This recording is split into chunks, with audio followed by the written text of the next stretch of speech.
നിലകൊള്ളുന്ന കാര്യത്തിൽ നിരപ്പാക്കുന്ന കേസിലും ഒഴുകുന്ന കേസിലും വളരെയധികം ശ്രദ്ധിക്കേണ്ട കേസുകളുണ്ട്. അതായത് നമ്മുടെ ഒരു പൈസ ചെലവാകുന്നത്, ഒരു കൃഷിക്കാരനെ സംബന്ധിച്ചുള്ള നെൽകൃഷിയിൽ പൈസ ചെലവാകുന്നത് ഒരിക്കലും നിരപ്പല്ലാതെ നിങ്ങൾ കൂട്ടിയിട്ടുണ്ടെങ്കിൽ മൊത്തം നഷ്ടത്തിലേക്ക് പോകും. അതായത് പാടം നിരപ്പാവാനായിട്ട് കണ്ടത്തിന് കൃത്യമായിട്ട് കണ്ടം നേരത്തെ പറഞ്ഞ വരപ്പിടുക എന്നുള്ളതും, അതുപോലെ ഒരേ നിരപ്പിൽ കൂട്ടിയിട്ട് നിരപ്പാക്കുക ലെവല് ചെയ്യാന്നുള്ളതും ചെയ്യാതെ കർഷകൻ അടുത്ത സ്റ്റെപ്പിലേക്ക് പോയാൽ കൂടുതൽ നഷ്ടങ്ങൾ, അതായത് കീടങ്ങൾ വരും, അതുപോലെ തന്നെ ചീച്ചിൽ വരും, പുഴുക്കൾ വരും, ഇതുപോലത്തെ പ്രശ്നങ്ങളെല്ലാം വരും. അപ്പൊ അതുപോലെ കള, ഏറ്റവും വലിയ പ്രശ്നം പറയുന്നത് കളയാണ്. അപ്പൊ ഈ കള വരുമ്പോൾ കണ്ടം നിരപ്പാക്കുന്നതിൽ പലപ്പോഴും നമ്മൾ കാര്യമായിട്ടുള്ള ശ്രദ്ധ ഇല്ല. മലപ്പുറം ജില്ലക്കാര് എല്ലാ കൃഷിക്കാരും പറയുന്ന ഒരു സെന്റൻസ് ഉണ്ട്, കാപ്പണി മുക്കാച്ചോട് അല്ലേ, കാപ്പണി മുക്കാച്ചോട്. ഞാൻ ചോദിച്ചപ്പോൾ സാർ അത്ര മതി, ഒന്നാം വിളയിൽ കാപ്പണി മുക്കാച്ചോട്. അങ്ങനെ ഇതെന്താ മനസ്സിലായി, നമ്മൾ ഒന്നാം വിളയ്ക്ക് അത്രയൊക്കെ ചെയ്താൽ മതി സാറേതാണ് അവരുടെ. അപ്പൊ ഇതൊന്നും വൃത്തിയായിട്ട് ചെയ്യേണ്ടതെന്ന് ചോദിക്കും. അപ്പൊ ആ ഒരു രീതിയാണ് പല കൃഷിക്കാരും ചെയ്യുന്നത്. അപ്പൊ കഴിയുന്നതും നമ്മൾ ലെവല് ചെയ്യുന്നതിൽ കൃത്യമായിട്ട് ശ്രദ്ധിക്കണം. അത് ഈ ഒരു നിരപ്പാണെന്നുണ്ടെങ്കിൽ നമുക്ക് വെള്ളം നിയന്ത്രിക്കാനും അതുവഴി കളകൾ പുല്ല് നിയന്ത്രിക്കാനും നമുക്ക് സാധിക്കും. അപ്പൊ മൂന്നാമത്തെ കേസ് എന്ന് പറഞ്ഞാൽ പലപ്പോഴും പല കൃഷിക്കാരും ചെയ്യുന്ന ഒരു സംഭവം പറഞ്ഞാൽ, ഞാനൊക്കെ ഡിപ്പാർട്ട്മെന്റിൽ വന്ന കാലത്ത് 70-80 ദിവസം മുമ്പായ ഞാറൊക്കെയാണ് പല കൃഷിക്കാരും പറിച്ചു നടത്തുന്നത്. മനസ്സിലായോ? നമ്മൾ ഞാറ് പറിച്ചു നടന്നത് 80 ദിവസം മുമ്പായ ഞാറൊക്കെ പറിച്ചു നടന്ന കൃഷിക്കാരെ നമ്മൾ കണ്ടിട്ടുണ്ട്. പക്ഷെ കഴിയുന്നതും നല്ല വലിയ പൂന്തലില്ലാത്ത പാടങ്ങളാണെങ്കിൽ, അതായത് താഴ്ചയില്ലാത്ത പാടങ്ങളാണെങ്കിൽ പൊതുവേ നമ്മൾ പറയുന്നത് ഏറ്റവും നേരത്തെ പറിച്ചിടുന്നതാണ് നല്ലത്. പക്ഷെ ഇത് എല്ലാ സ്ഥലത്തും ഒരുപോലെയല്ല. നമ്മളൊരു ക്ലാസ് എടുക്കുമ്പോൾ നമ്മൾ പല പൂന്തലുള്ള പാടങ്ങളുള്ളവരുണ്ടാവും. അപ്പൊ ഏറ്റവും നല്ല പൂന്തലുള്ള പാടങ്ങളാണെങ്കിൽ കുറച്ച് വൈകി നടുന്നതാണ് നല്ലത്, കുറച്ച് വൈകി പറിച്ചു നടന്നതാണ് നല്ലത്. അപ്പം പൊന്മണി എന്ന് പറയുന്ന വിത്ത് 30-75 ദിവസം മുതൽ നമ്മൾ പറിച്ചു നടാം. പക്ഷെ കൂടുതലുള്ള പാടങ്ങളാണെങ്കിൽ അതൊരു 30-35 ദിവസം ആയാലും കുഴപ്പമില്ല. 40 ദിവസത്തിനപ്പുറത്തേക്ക് ഒരിക്കലും പോകരുത്. പക്ഷെ 60-70 ദിവസമൊക്കെ പറിച്ചു നടന്ന ആളുകൾ, മൂപ്പ് കൂടിയതാണെങ്കിൽ പോലും ഒരു 30-40 ദിവസത്തിനുള്ളിൽ നമ്മൾ പറിച്ചു നടാം.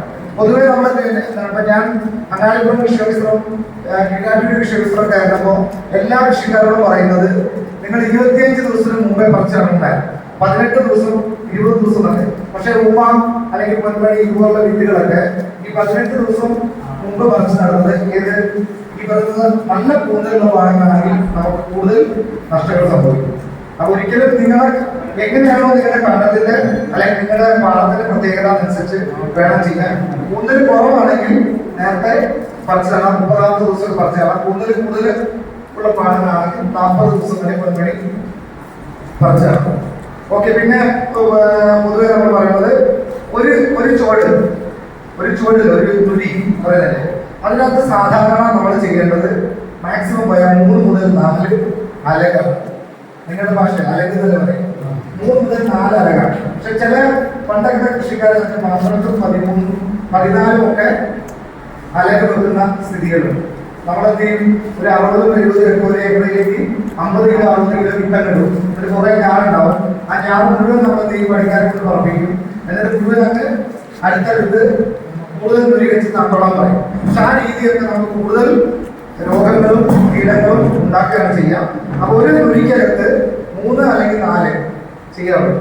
അപ്പൊ നമ്മുടെ കൃഷിക്കാരോട് ചോദിച്ചു കഴിഞ്ഞാൽ 12-13 തുരി വെക്കുന്നവരോട് ചോദിച്ചു കഴിഞ്ഞാൽ സാറേ ഞണ്ട് വരും, കാറ്റ് വരും, മഴ വരും. അപ്പൊ 2 ഞണ്ടിന് 2 ഞൗതിക്ക് 2 കാറ്റിന് അങ്ങനെയല്ല.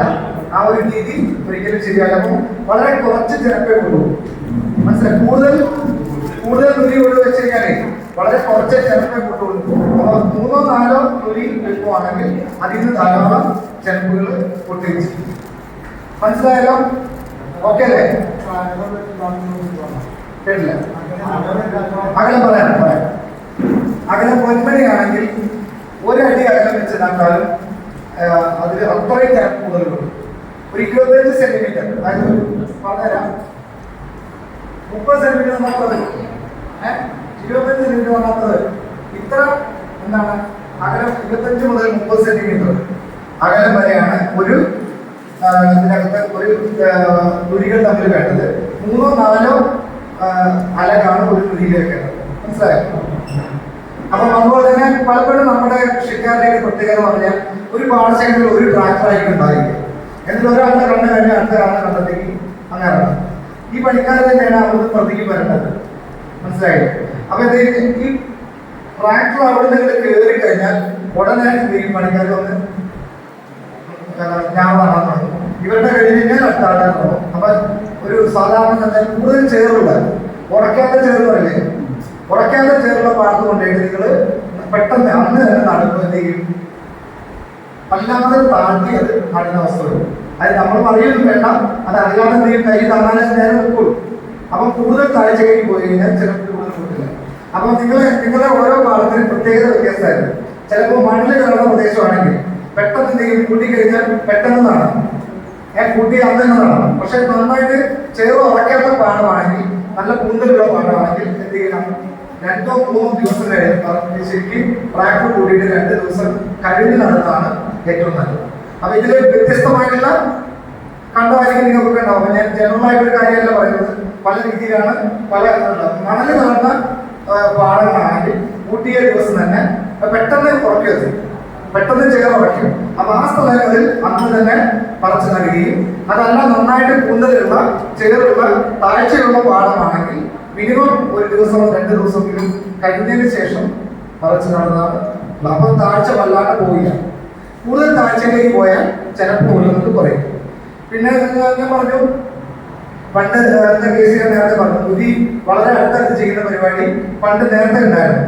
നേരത്തെ ഞാൻ പറഞ്ഞു കൂടുതൽ വിത്ത് നിങ്ങൾ ഉപയോഗിക്കും, അതുകൊണ്ട് ഞാനാവും, അതുകൊണ്ട് ചെയ്യിക്കുന്നത്. പക്ഷെ ഇപ്പോഴത്തെ പ്രശ്നമല്ല. കാരണം ഇപ്പൊ നിങ്ങളെല്ലാം ബംഗാളീസിന് കോൺട്രാക്ട് കൊടുക്കുക. അപ്പൊ അവർക്ക് കൃത്യമായിട്ട് അറിയാം, നിങ്ങൾ പറഞ്ഞു കൊടുക്കുന്നു വേണ്ട. അവർക്ക് ഒരു 6000 രൂപയ്ക്ക് ഒരു ഏക്കർ നമുക്ക് കൊടുത്തു കഴിഞ്ഞാൽ അവർ ആ കറക്റ്റ് ഒരടി അകലത്തിൽ തന്നെ വെക്കുള്ളൂ. കാരണം പെട്ടെന്ന് തീർന്നു പോരാല്ലോ. അപ്പൊ നിങ്ങൾ പറയുന്ന പോലെ അവർ ചെയ്യില്ല.